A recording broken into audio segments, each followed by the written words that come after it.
ॐ तव कथामृतं तप्तजीवनं कविभिरीडितं कल्मषापहं श्रवणमङ्गलं श्रीमदाततं भुवि गृह्णन्ति ये भूरिदा जनाः. Sri Ramakrishna Kathamrita, the Gospel of Sri Ramakrishna, Shrima Kathita, recorded by M., the disciple of Sri Ramakrishna. Dakshineshwari Thakur Sri Ramakrishna, Tritiya Darshan. Sri Ramakrishna at Dakshineshwar, the third meeting of M with the Master. He is talking about faith. And a very interesting story he narrates. Rama had to build a bridge to cross the sea and reach Lanka, but his devoted follower, one pointedly who was devoted to Rama, Sri Hanuman Mahavir, just by faith in Rama's name, he simply crossed the ocean in a jump. So such is the power of faith. Jesus the Christ also says in the Bible, if you have the faith and say to this mountain, move away from this place, then it can move. Faith can move mountains. What is the scientific basis? The scientific basis is very simple. All power is in the human mind. And even the body has tremendous powers. So we very often miss it. Just look how the body is constituted. Before we go to the Atman or Brahman or the mind and so on, just look at the body. We need to meditate upon every limb of our body, how it is constituted, how it is composed, how it functions. Look at the various functions of the body. For example, the alimentary canal, the digestive system. You put some food in your mouth, the tongue tastes the food.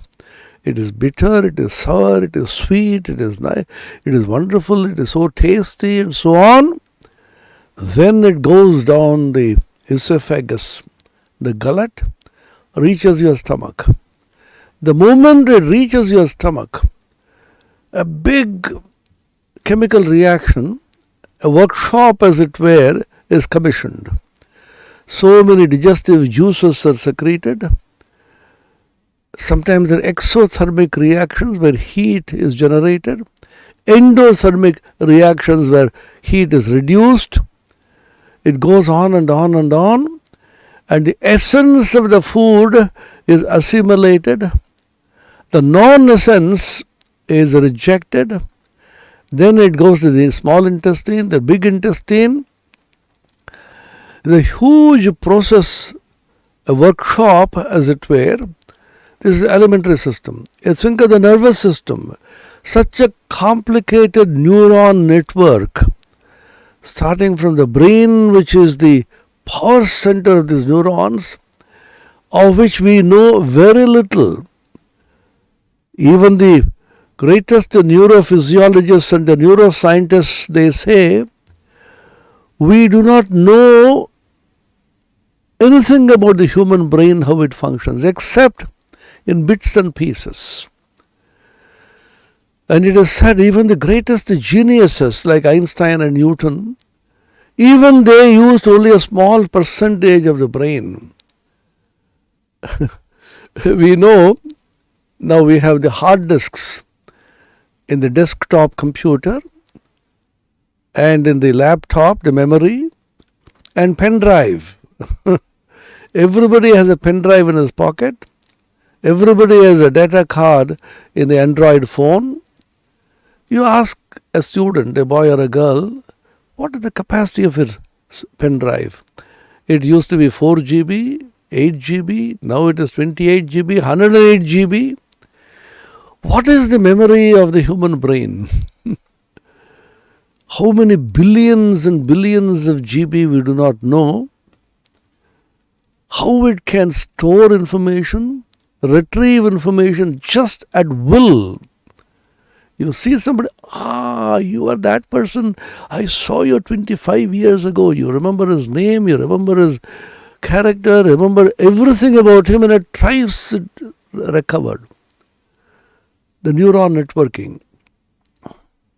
When you become slightly older, then memory slightly fails because the network connection of the neurons becomes somewhat loose. The neural network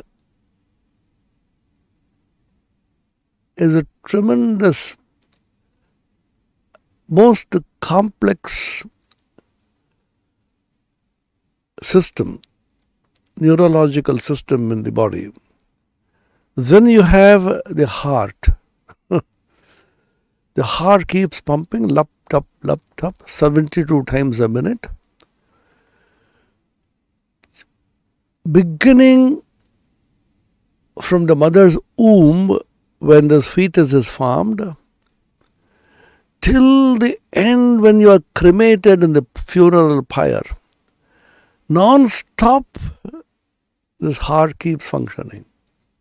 It doesn't ask for a casual leave or earned leave. If the heart says, oh, I'm tired, I've been beating and beating for years and decades, I just want a few hours of rest, then you'll be dead. God doesn't allow even a moment of rest for this heart. And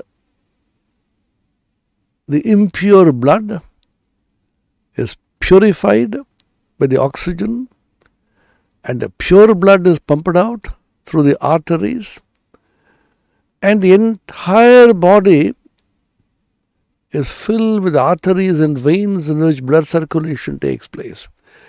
Blood circulatory system is a tremendous phenomenon, so amazing. Entire body is filled. Such a complicated blood circulatory system. Then you take the respiratory system, inhaling and exhaling. You inhale pure air, oxygen, and exhale carbon dioxide. Non-stop. For a moment, if you don't inhale or exhale, you will be dead. You can regulate it, you can control it, but you have to continuously breathe. And there is a synchrony between the heart and the lungs. Amazing synchrony, coordination. Then you have the muscular system, the muscles, and the bones. Cardiovascular, they say. You have the bones, which give the structure to the body. That's also highly complicated. How the bones function, how they keep the body erect. Then you have, apart from the brain as the nervous center, you have the spinal cord, which is the younger brother of the brain. Sometimes when it's extremely urgent, spinal cord quickly sends messages before it informs the brain. We know in school physiology, we have studied, it's called the reflex action. You touch a switch and suddenly there's a terrible shock. Unconsciously you simply withdraw, even before you knew what was happening. That's because of the reflex action in which the spinal cord itself sends a signal, come on, withdraw immediately. Spinal cord is an amazing system with the vertebra and how it is kept straight. Then you have one of the most complicated, complex, amazing reproductive system in which a man and a woman, how they come together and a child is created in the mother's womb. Oh, think of that. A full creation of a human being takes place in the womb of a woman. A woman, therefore, is considered the Divine Mother, because she is creating. She is a creatrix, Srishtikartri. Why women are honored everywhere in all civilizations is because they create a human being, a full human being, a boy or a girl, keeping that fetus in the womb for 10 full months, and that issuing out through the womb as a very tiny little fellow, and slowly grows. And it's connected to the mother's body through the umbilical cord, which is broken later on. And all that the mother eats, the mother's breath, everything is conveyed to the child. How does it happen? How God has created man and woman to be participants in His own creation.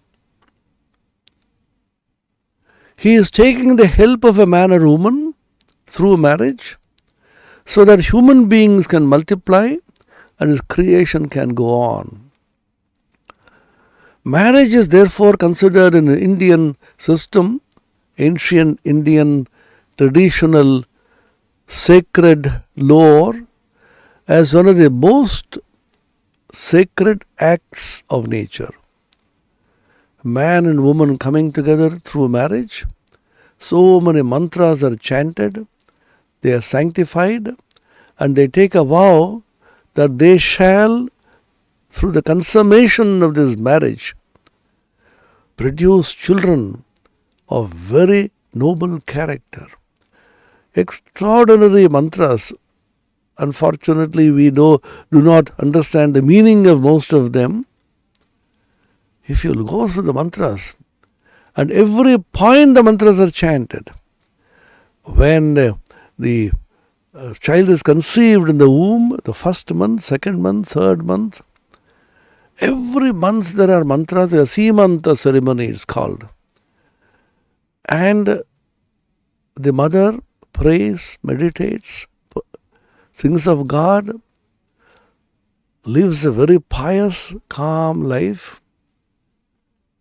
Prenatal influence on the child. It is all accepted, scientifically demonstrated and proven. When the child is in the mother's womb, it absorbs the influence of the mother, the thoughts of the mother, the prenatal influence. In the Puranas, we have stories of how a child absorbs the thoughts. Abhimanyu, it is said in the Mahabharata, was taught how to enter the Chakra Vyuha. Unfortunately, he did not know how to come out when he was in the womb. Ashtavakra, it is said, the great sage Ashtavakra, when his mother's womb, he heard his father constantly chant the Vedas and absorbed them. So when the child is in a mother's womb, the father, the grandfather, the mother, or the entire family constantly cultivating holy thoughts, elevating thoughts, chanting, meditating, so that the child is influenced by these great, noble, elevating thoughts, and the mother and the father contribute to society a noble soul. That is the purpose of marriage. Consummation of marriage through contributing to society noble children, men and women. Amazing system, the reproductive system. Name anything in the human body. It's such an amazing thing. And then you have the mind, and then you have the spirit. So the entire thing is so amazing that you become bewildered about the power of nature. So when you have the faith in the power of the human body, the simplest act of faith that you have unconsciously in nature and in God, who moves nature, animates nature, empowers nature, is the act of eating. You tell me, does any of you think, does any of us think that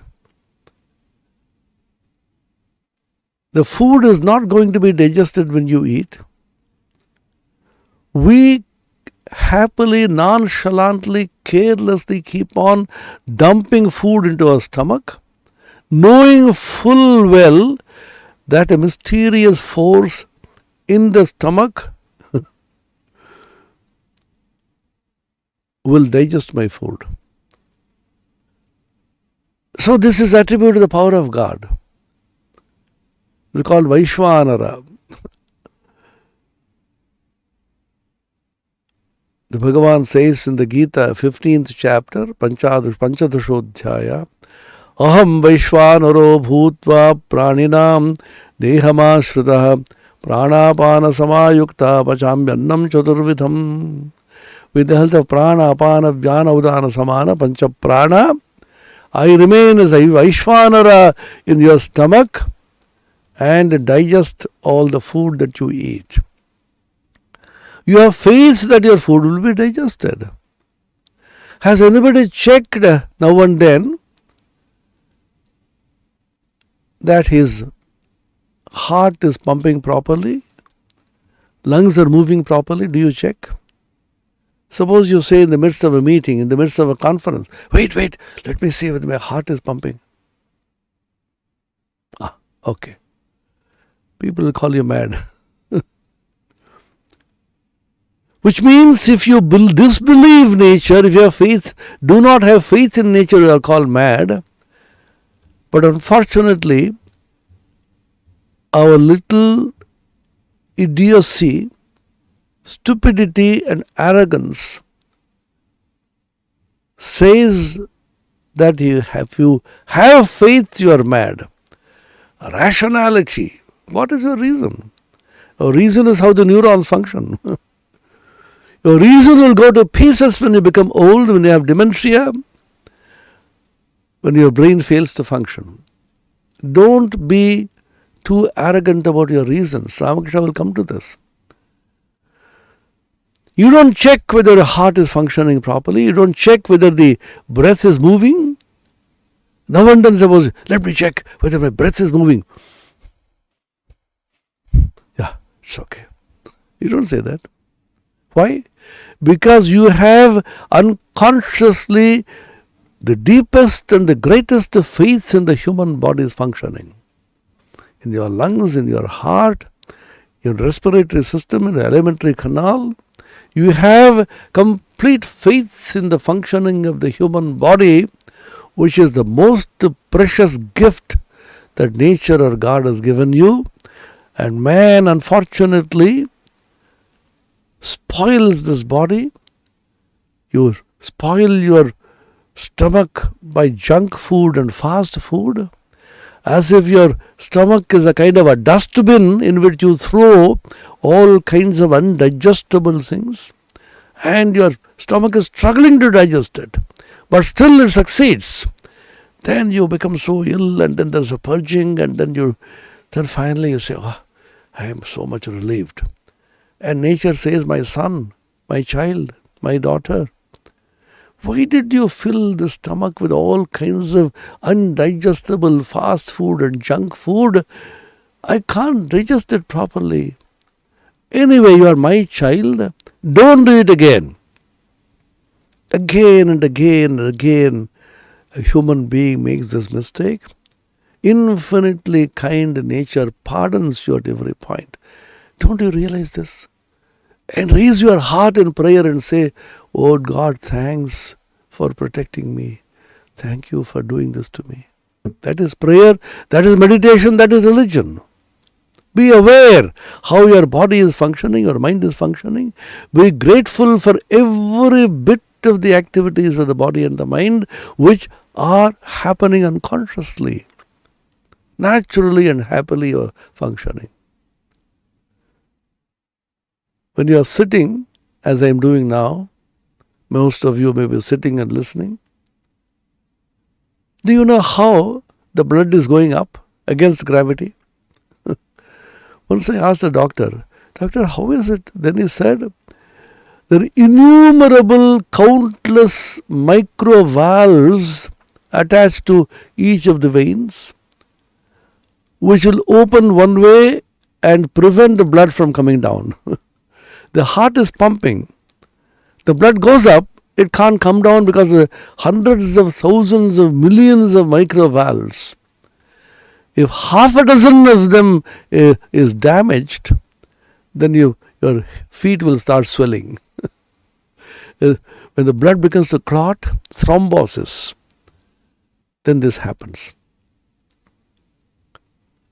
Who has created this? What a powerful, wonderful, amazing, extraordinary phenomenon in the human body and the mind. We have faith that it shall happen properly. We have faith that the heart will function properly. We have faith that constantly the breathing will take place. We have faith that food is going to be digested. So why do you disbelieve? Go back. Who is moving this body? What is the power by which the body is being moved? What is the power by which the eyes are seeing? What is the power by which ears are hearing? The mind is functioning? This was the question asked by the rishis. The rishis in the Upanishads did not theorize, did not philosophize. It is not metaphysics or religion. It is profound answers to certain very simple, naive questions which the human mind has been asking based upon certain simple experience, daily experience. Keneshadam padati preshadam mana kena prana prathama praiti yukta keneshitam vasamimam vadanti chakshusrotram kavadevo yunakti. Kena Upanishad, opening verse. Kena, by whom? Impelled by whom? Powered by whom? Does the mind think? The eyes see? The ears hear? Is it that the ears hear, or something behind the ear which makes it hear? Is it the eyes which see, or some power behind the eyes which make it see? Is it the mind which thinks, or a power behind the mind which makes it think? The answer given by the Rishi is very fascinating. How do I describe it? The Rishi says, it is not the mind which thinks, but the mind of the mind. It is the eye which sees, but the eye of the eye. It is not the ear which hears, but the ear of the hearer. Shrotrasya shrotram manaso mano yad vachoha vacham savu pranasya pranaha chakshushas chakshurati muchyad hirav pretyasman lokadamrita bhavanti. Immortal verses, a person who knows that which is moving all this, the eye of the eye, the ear of the ear, the mind of the mind. A person who knows the Supreme Being which is empowering and moving and animating all the senses and the body as his own very self, such a person crosses beyond death. Amrita bhavanti, he becomes immortal. Simple discovery based upon certain fundamental investigation into your own body and mind. So simple, straightforward. No mysticism, no theology, no belief, just investigating into this. So this is faith. At every point we live by faith. When you walk on the floor, on the street, at every point you have belief. When you put the foot, friction will hold you and you will not slip. If you did not have that faith, and you'll be terribly afraid even to walk. How do you know that you'll not slip? You could. But you know that you're going to be there. And the greatest faith that you have that you're going to live. I'll meet you tomorrow. Yeah, how are you? I am not calling you for a long time. Can I meet you at 10 o'clock tomorrow? Yeah, that's fine. We meet at 10. At 10, that person is waiting and waiting. Nothing is happening. Then he calls and says, oh, you do not know. Last night was severe heart attack. He died. We hear these stories. But we think and have faith that we will be continuing to live. See, look at the faith which we have. We talk against faith and we think we are rational, we are scientifically oriented. All your science is bunkum, useless. Science swears by faith. The sun and the moon and the stars are moving in their orbits. You calculate the orbits of the sun and the moon, and you have faith that will continue today, tomorrow, because you have faith in the laws of nature. How do you know? Suppose a child comes and asks, Sir, you are saying that the sun will move this way and there going to be eclipse tomorrow, and after 500 years, the position of the sun and the moon is going to be this. How do you know? I have calculated. How do you know the laws are not going to change tomorrow? Don't be stupid. These are laws of nature which don't change. Which means a scientist has full faith in the laws of nature. A religionist comes and says, you have so much faith, my brother, in the laws of nature. Can't you have faith in that supreme intelligence which makes nature move? Faith in the laws of nature is science. Faith in that supreme intelligence which animates and moves the nature is religion or philosophy. Simple. Both are faith. The scientist is also moved by faith in the laws of nature. Electron is negative and the proton is positive. Suppose, yesterday the electron was negative, you do not know tomorrow it may be positive.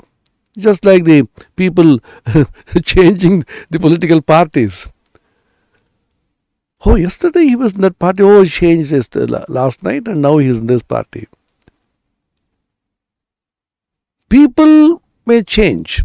You can't have faith in the human mind, but you can have faith in the electron and the proton, because it's going to behave exactly in the way in which it has been created by God and nature.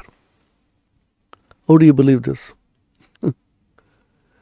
A book in physics or chemistry or biology tells you so many laws of physics or chemistry or biology, and you memorize these formulae and then the equations and then think they are gospel truths, they are true. How do you know? Newton's laws of motion. Suppose you say, how do you know Newton's laws are correct? They have been experimented, they have been shown, they have been proven. They may prove it, but I don't believe. Do you say this? The so-called scientifically oriented rationalist simply swallows all that has been dumped down his throat by science. Swami Vivekananda mentions this so beautifully. Huxley said it, Tyndall said it, you swallow it with a pinch of salt. But you say rishis have said that Mahabharata and Ramayana is, I don't believe that, is only a story. Everything is a story. Do you know what science says about theories of creation? It is much more fascinatingly peculiar, mysterious and mythological than the actual mythology of the Puranas. The Big Bang. Who saw the Big Bang? When it happened? That's one theory. Expanding universe. Steady state theory. So many theories of creation by science. Then why should there be so many theories? Human mind is grappling with the idea of the ultimate truth, creation, the mystery of creation. Where do we come from? Where do we go? These are mysteries. Constantly the human mind is probing. In philosophy you probe it, in science you probe it, in religion you probe it. Come out with so many theories and models. Do not think they are sacrosanct. New models come, new theories come. Old theories are discarded, modified, refined, fine-tuned. As they funnily say, the corridor of science is littered with the skeletons of discarded theories. Every theory is true at that time, then you move on. So faith is the fundamental human emotion which moves the entire universe. In science in one way, in religion and philosophy in another way.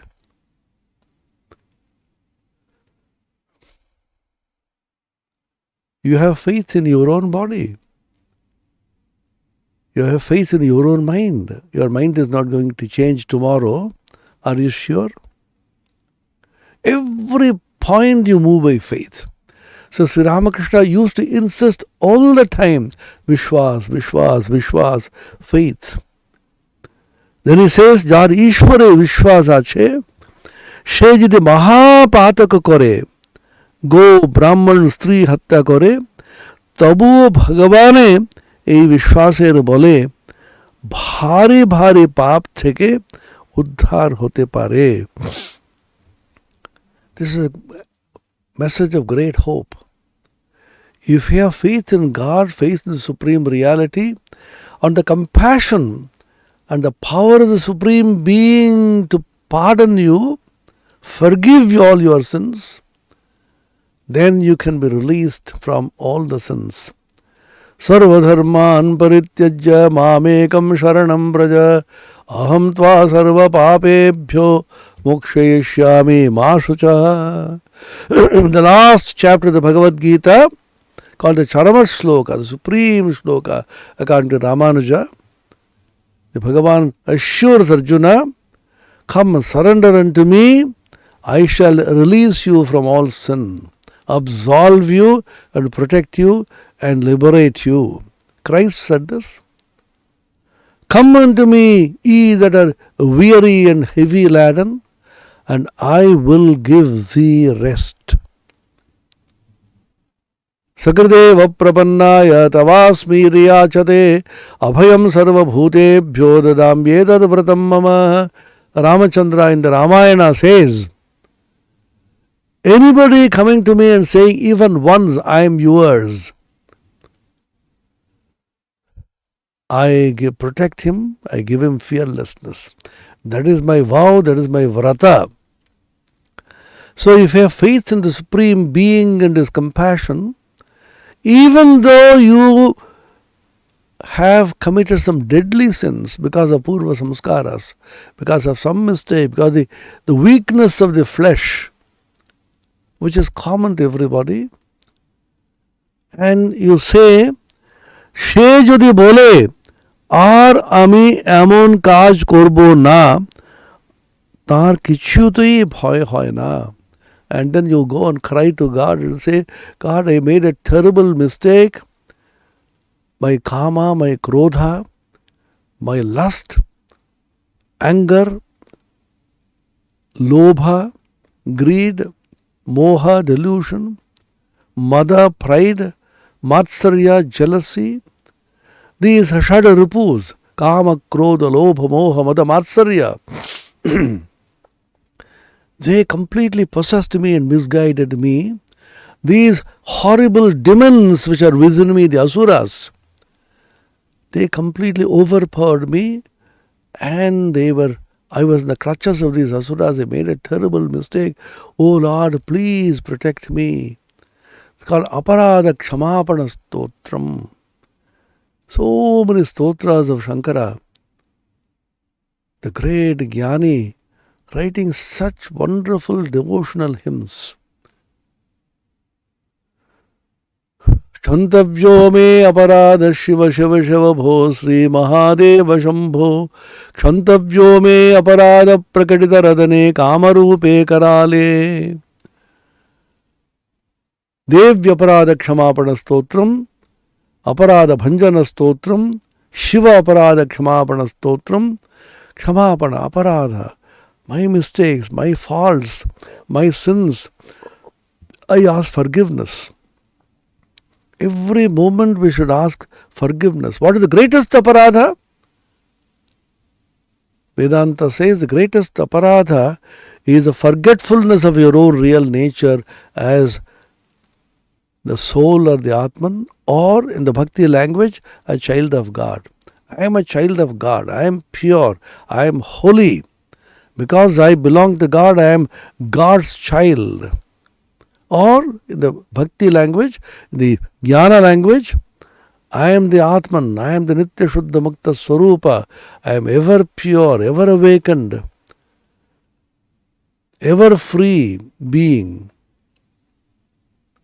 There is no blemish in me. Jyotiraham viraja vipap ma bhuya sagga swaha. The sannyasa mantras, the viraja homa mantras. Jyotiraham, I am that infinite light of consciousness, pure. Viraja, without any rajas, without any blemish. Vipapma, sinless. Let me become that. Constantly these prayers are given to you. You pray and cry, and you feel you are pure. Girish Chandra Ghosh, for example, how he is redeemed by the grace of Sri Ramakrishna. Abhichet suduracharo bhajate maam ananya bhag sadureva samantavyaha samyak vyavasito hisaha. Bhagavan says in the Bhagavad Gita, sudurachara, not only durachara, not only a person of bad conduct, sudurachara, great adept in all wickedness. But he has faith and he is devoted one-pointedly to me, then I cleanse him of all his sins. Remember, the sins and the blemishes of the body and the mind and the intellect, they can't touch or corrupt your soul, which is the infinitely pure Atman, Nitya Shuddha Buddha Mukta Swabhava. Nitya Shuddha, Nitya Buddha, Nitya Mukta. Ever free, ever awakened, ever pure. They can't be corrupted by all the accretions in the body. Then if you have that faith and pray to God, even though you might have committed deadly sins through the body and the mind, and you have resolved, samyak vyavasito hisa, samyak well, vyavasita resolved. With a tremendous resolution, he has sworn, no, I will not repeat this mistake anymore. I have become pure by the touch of the philosopher's stone, the Sparshamani. I have been converted into pure gold. In India we believe the Ganges is the Pavani Shakti, the purifying power. All these ideas are given to you so that you may constantly go through the exercise of self-purification. In Christianity they call it purgation. A series of purgations. Your body, your mind, your intellect, your samskaras, every point go on purging all your sins out. Clean, clean, clean. The physical body is cleaned by water and soap, and the mind is cleaned by holy thoughts. Constantly chant, meditate. Don't talk anything which is impure, vulgar. Your speech should be cleaned, purified. Your body should be purified. Your mind should be purified. Series of purifications. Then you feel so extraordinarily elevated and noble, and you have resolved, no more shall I sin. Christ said, go and sin no more. There is a story in the Bible about adultery. Adultery means a woman who strays from the path of purity, chastity, the old Judaism as well as now Islam also, they shall be punished by stoning to death. So a woman was caught in the act of adultery. So people gathered around, started throwing stones. The punishment in the old books is, why they mentioned it was because to maintain the purity of society. People will be afraid. People started throwing stones. The woman was crying, please, please stop. I can't bear this. She is bleeding profusely. People are continuously throwing stones and laughing and hilariously. Then Jesus Christ came and said, stop this. Then because the power of Christ, they stopped. Then he said, you are going against our holy scriptures. This is what the scripture says. This woman is guilty of being adulterous, voluptuous, impure. So the punishment given in the holy scriptures is that she shall be stoned to death. So if you say no, are you violating the scriptures? It's a great sin to disobey the scripture. See, look at the genius of these great incarnations like Christ and Krishna and Ramakrishna and Rama. Christ smiled and said, no, I am not saying you should go against the scriptures, but I give you one small condition. He who has never sinned in his life shall throw the first stone. See, look at his compassion. All of us, let us touch our hearts and say, who of us has not sinned mentally?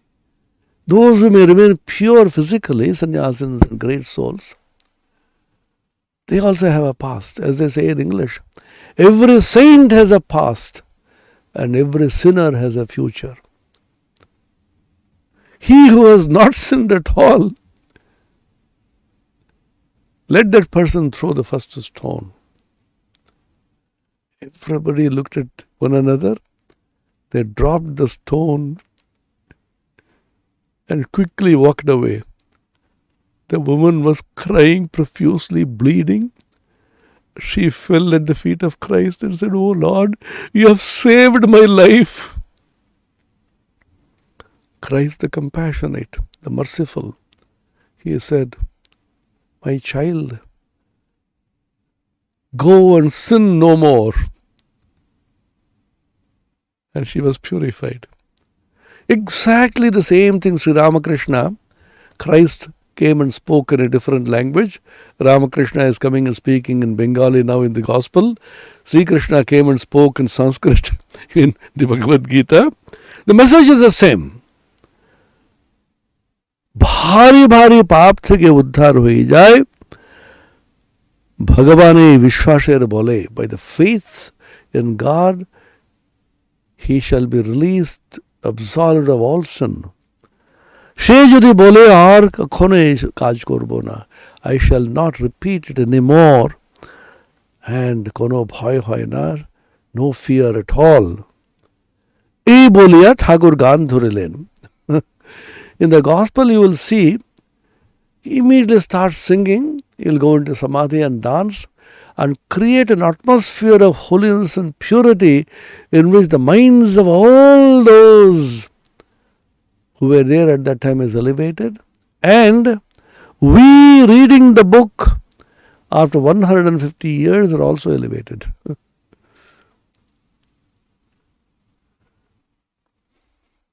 We also feel the great elevation by living in the atmosphere which Ramakrishna created mentally. When you read the Gospel of Ramakrishna, the Kathamrita, do not think this is a class in which you absorb certain ideas. This is a spiritual journey. This is a sadhana. This is svadhyaya, study of scriptures. You close your eyes and imagine Ramakrishna is speaking. You are in his company. গান ধরিলেন The famous song, Ami Durga Durga Bole Ma Jodi Mori. Oh mother, if I chant the name of Durga repeatedly and I pass away at that time, Akhere Edine Na Taro Kemone Jana Jabe Go Shankari. Oh Shankari, oh Divine Mother, if I die with the name of Durga on my lips, at that last moment, if I die with your name on my lips, with your thought in my mind, let me see how you can get away without liberating me. That means you have to liberate me. There's a story of Ajamala in Bhagavatam. He didn't care for God and so many things he did. But the name of his son, he put as Narayana. In those days, even recently, God's names used to be given to children. So that constantly you call him and God's name is chanted. E Gopal, E Govindo, E Pinaki. Now everything is secular. We belong to a secular country. The names given in Bengal, some of them are so funny. Upal is one name, very common name in Bengal.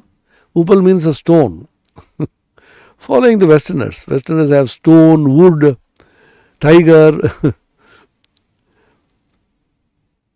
Shishir means the dew. Sagar means ocean. Shalil means water. Secular names. Why God's name is given is because you constantly repeat them, call that person, then God's name is chanted and liberated. Every moment you chant the name of God, consciously or unconsciously, you are purified and elevated and liberated. When he was just dying, this great sinner called out his son. His son's name was Narayana. Hey Narayan! Narayan! Hey Narayan! Narayan! Narayan! And he passed away. Yama's dutas were waiting because he's such a sinner. We will come and take him and put him into hell and boil him in hot oil. Descriptions in Naraka. Vishnu's dutas came and drove away these Yamakinkaras, Yama's dutas, and took him to Vaikuntha. Then people said, how is it that he went to Vaikuntha? Then they asked Vishnu, how is it this was a deadly sinner? Oh, he called on me at the last moment. But he called his son. Oh, that I don't know. His name Narayana reached my ears and I sent my dutas. So this is the faith. Akhire Edine, this Dina, this despicable creature, the lowly person, how can you not release me and liberate me? Let me see. Nashigo Brahman, Hatya Kori Bhrun, Surapanadi Vinashi Nari. Brahman Hatya and Bhruna Hatya. These two are considered deadly sins. Brahman Hatya means you kill a Brahmin. Why is it a deadly sin? Because in those days, writing was not allowed.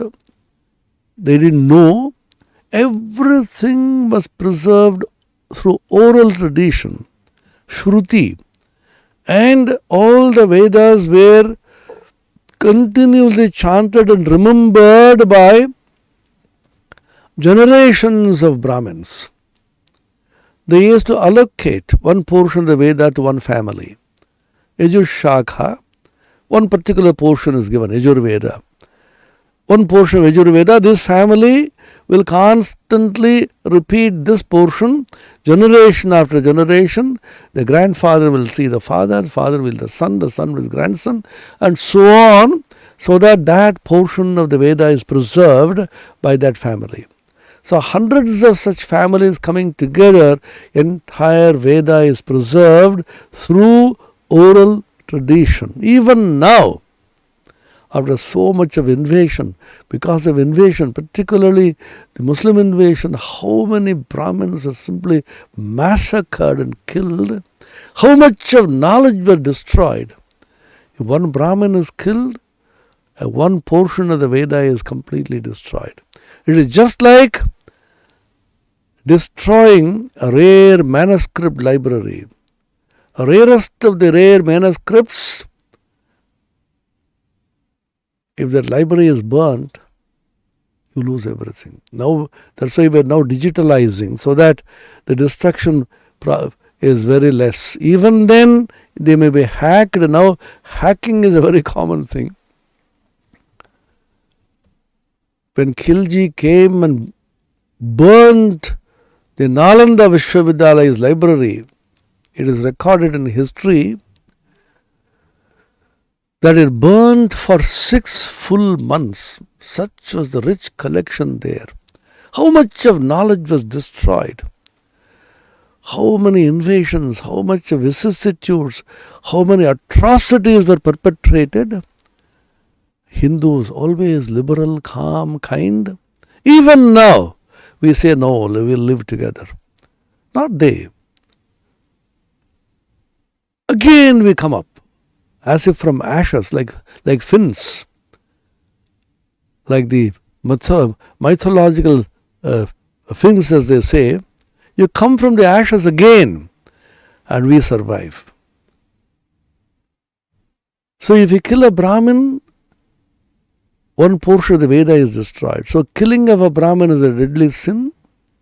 And Bhruna Hatya, the fetus, the woman's womb, that means you are killing one life. You have no right to take away life because you are not giving life. In law also it is common. You can't kill anybody. You can punish but not kill. Because since you do not give life, you can't give life, you can't take away life. Even a person take away his own life, what we call Atmahatya, suicide, is also punishable by law, if the person survives, of course. If you attempt suicide and survive, they are punishable by law. Why? Because you are taking away your life. You can't do it because you can't give life to anybody. God has given you life, and God alone can take away your life. So Bhruna Hatya, killing a fetus, equivalent to murdering a person, and therefore deadly sin. Shurapanadi, excessive drinking, alcoholism. Why is it condemned? Is because you lose yourself, become like an animal. Why do people take the alcohol and hard drinks? Because their conscious mind is suppressed. This is a well-known psychological fact. The conscious mind is so full of tension and so full of misery. To forget it, you suppress the conscious mind through drugs, through alcohol. The unconscious mind arouses. The unconscious mind is a demon, is a rakshasa. Full, unless it is purified properly, it is terrible. So Surapanadi, Vinashi Nari, molesting a woman and outraging the modesty of a woman. All this are considered deadly sins. Even though one indulges in all this, Eshava Pataka na bhavi tileka. Even an iota of these sins will not touch me. Brahmapada nite nari pari. I can even reach to the abode of Brahman, the supreme spiritual awareness I can reach, provided I have faith, tremendous faith, and I constantly chant the name of Durga and then die. Ami Durga, Durga, Durga, Bole Ma Jodi Mori. আমি দুর্গা দুর্গা দুর্গা বলে মা যদি মরি, আখেরে এদিনে না ভাব না তারকে মনে, আখেরে দিনে না তারকে মনে জানা যাবে গো শঙ্করী। আমি দুর্গা দুর্গা দুর্গা বলে মা যদি মরি, নাসি গো ব্রাহ্মণ হত্যা করি ভ্রূণ, সুরাপানাদি বিনাশী নারী। নাসি গো ব্রাহ্মণ হত্যা করি ভ্রূণ, সুরাপানাদি বিনাশী নারী। এসব পাতক না ভাবি তিলেক, এসব পাতক না ভাবি তিলেক, ব্রহ্মপদ নিতে পারি।